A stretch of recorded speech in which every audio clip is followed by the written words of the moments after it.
So in this episode of Fairy Tail, we have, the plot keeps on moving, which I like. You don't want to stretch anything too long because, just because you want to make money, Naruto.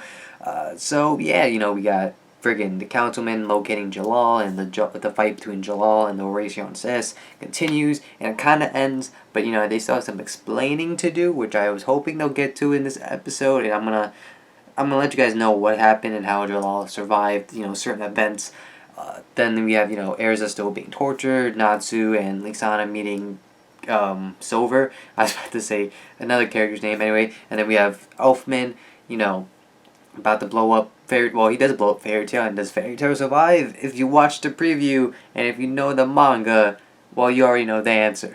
Anyway, in short, it was a good episode. The plot kept on moving. It put me in situations, especially the Erza scene, where it's like, how is she gonna get out of this? Because it is Fairy Tail, and friendship is power, just like My Little Ponies. But how is she gonna get out of the situation that she's in? That being a whole torture situation, her getting shocked, her screaming, and all this. And I'm not gonna lie, watching that kind of made me feel uncomfortable. I'm not gonna lie to I'm just this is so this is freaking sexist, and women should be treated like this, blah blah blah. Because if you're from the United States, you know how women, especially in media, are feeling at the moment. A lot of feminism. I'm not gonna touch into that anyway. And the thing about Japan is, I think they like putting girls, or at least creating girls and putting them in that situation to satisfy their needs. The whole girls are tied up, they're feeling pain, they're being tortured.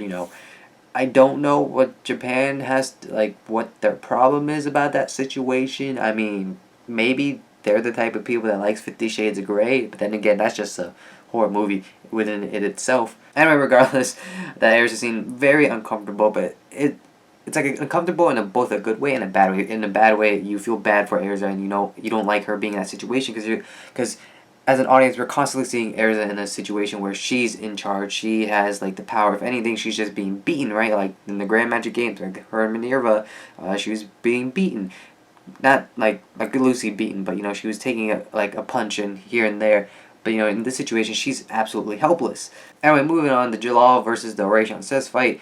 In the end, we see that Zero wakes up because the whole match. I forgot how it works. That was a whole year ago actually, since I last seen them. But it looks like Zero kills Jalal, but Jalal's like, psych, just kidding. And you're wondering, how did Jalal do that? And he comes up to Midnight, or Macbeth, I think his real name is. He looks in the eye, and his eyes are red, like he freaking is high, right? Like he's just smoked a bunch of weed. But that's not the case. I'm thinking they're gonna explain it in the next episode, but I'm just gonna explain it here because it's not really too big of a deal. I feel like how the opening, which the openings and the endings, they're both great. They fit the tone. The opening intro though has a lot of spoilers, which I was like, okay, I don't think you should be spitting all of those spoilers in there. Certain things I'm like seeing who's going to fight who is good, but certain characters, seeing their change, so to speak. If you read the manga, you know what I'm talking about. But seeing their change to a certain form, it's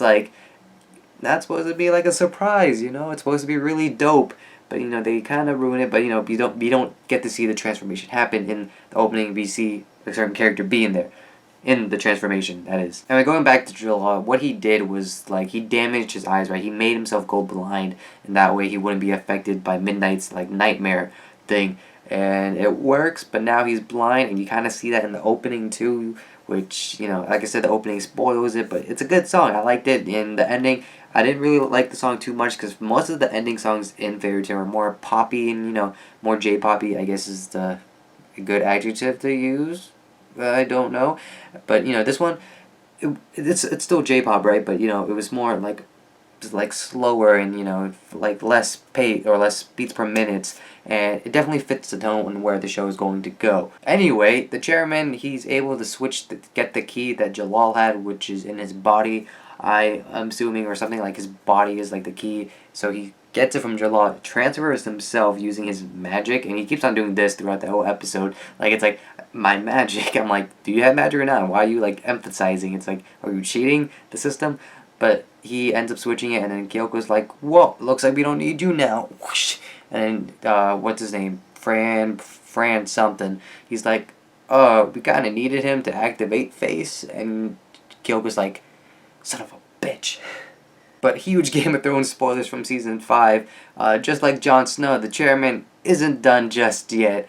So I'm just gonna leave that at that. And then we have Elfman. He's getting ready to explode Fairytale with the Lacrima, and Kana comes down to apologize. And the thing about freaking Elfman is that I think what's her name, Sayla's magic, right? Her curse is to control people, but I don't I think she can control like their movements, like control like where limbs go where, but I don't think she has like the power to control their mind. I don't know for sure. She might be able to, but Elfman be like, all right, I gotta blow up Fairy Tale, but there's a loophole in that where freaking Elfman could have told, hey, everyone, get out real quick. They're right above us, and then explode the guild and be like, I did what you told me to do. But anyway, he starts up like, not really. I guess he's trying to choke out Kana, which I hate you, Elfman. Freaking first your sister, now Kana. You leave best girl Kana alone. I said Melody's best girl too, but it's between Melody and Kana, and occasionally Flare. But I don't remember how Kana gets out of this situation, because Elfman's a pretty big dude, especially in his arms, because he doesn't do leg day or anything like that. So he's putting all his strength just to make sure Kana shuts up. So I don't know how Kana gets out of the situation. I mean, I know how what events happen next, but I don't know how Kana gets out of that situation exactly. Anyway, like I said, good episode. The Erza scene made me very feel not good in the head, and the Jalal scene was pretty good as well, and the Elfman and Kana scene was didn't make freaking just adding on to the Elfman hate. And then the Kyoka with the chairman scene, you see that Kyoka and the rest of Tartarus kind of don't give a two shenanigans. I was gonna say the other curse word, but I don't want to. Anyway, that was about it. I hope you guys enjoyed this review, and thanks for watching. Don't forget to leave a like if you think the video deserves a subscribe to my channel if you like, which is all you haven't already. I'll see you guys all next time. So until then, bye bye.